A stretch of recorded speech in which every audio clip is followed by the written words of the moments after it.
Երեք ներկայացվել է եզրակացությունը, դուք խախտել եք օրենքի պահանջը, պարոն Հակոբ Հակոբյան, եւ քաղաքական մեծամասնություն։ Ըստ էության Հակոբ Հակոբյանը, ինչպես եւ Տիգրան Հակոբյանը, արհամարելով սահմանադրության նորմն ու օրենքները, իրենց պաշտոնի հետ անհամատեղելի վարք են դրսևորել, անցնելով քաղաքական զսպվածության եւ չեզոքության սահմանադրական պահանջը։ Վերջինս Հակոբ Հակոբյանի մասին է խոսքը, տասնյակ քաղաքական վերլուծական հաղորդումների շրջանակում ակնհայտորեն քաղաքական գնահատականներ, ինչպես նաև ոչ ճիշտ, խեղված եւ սուբյեկտիվ գնահատականները հնչեցրել, վարկաբեկել եւ ատելության խոսքեր տարածել հայ առաքելական եկեղեցու, ընդդիմադիր գործիչների,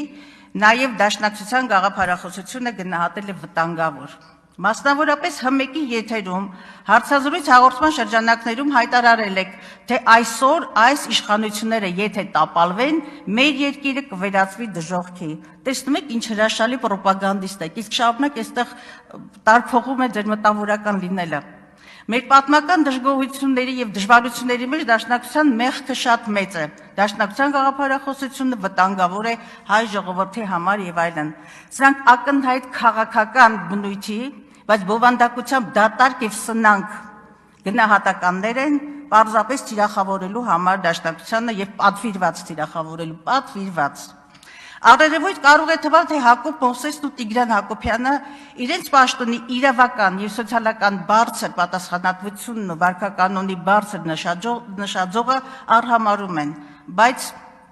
ես այդպես չեմ գնահատում, ոչ։ Նրանք պարզապես կանաչ լույս ունեն այդպիսին լինելու համար, ինչը հիմնավորվում է նաև ՔՊ պատգամավորների 3 եւ այսօր հնչած օրենքի հետ զրո առնչություն ունեցող եւ սահմանադրությունը ոտնատակ անող պահվածքով։ Այլապես ինչպես բացատրել, որ Հակոբ Մովսեսը անգամ տեղյակ լինելով կոռուպցիայի կանխարգելման հանձնաժողովի եզրակացության մասին, շարունակել է մասնակցել քաղաքական հաղորդումների, նաև շարունակել է տարածել սուտ, հանցավորության աստիճանի վտանգավոր մտքեր, որոնք հասարակությունը պառակտելու, մեր ազգային ինստիտուտները քայքայելու ակնհայտ նպատակ են հետապնդել։ Դուք, պարոն Հակոբյան, ձեզ դիրքավորում եք որպես մտավորական։ Իմ եւ մեր հասարակության պատկերացրած մտավորականը, եթե անգամ մոռանանք, որ դուք ՀՌՀ անդամ եք, երբեք այնպիսի սուտ եւ ակնհայտորեն թշնամական եւ զրպարտչական հայտարարություն չի տարածի մեր եկեղեցու նկատմամբ։ Լսեք, եկեղեցին իր գրպանում ատրճանակ ունի, ասում եք դուք։ Եկեղեցին օգտագործվում է պետականության դեմ։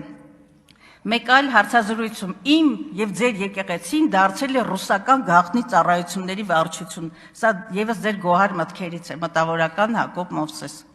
Զարմանալիորեն մտավորական Հակոբ Հակոբյանի վերջին շրջանի սևեռումները իշխանականի հետ շատ սինխրոն են, համահունչ։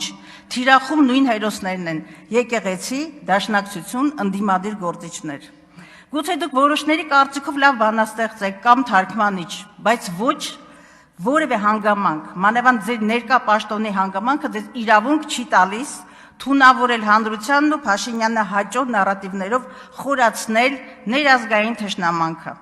Այս ամբիոնից ոչ թե բանաստեղծը, այլ ՀՌՀ անդամն է երդվել, հավատարիմ լինել սահմանադրությանը, ծառայել առավելագույն բարեխղճությամբ եւ ազնվությամբ։ Դուք հենց սրա համար եք վարձատրվում, պարոն Հակոբ Հակոբյան, ոչ թե սուբյեկտիվ դատողությունների կամ մտավորական լինելու համար։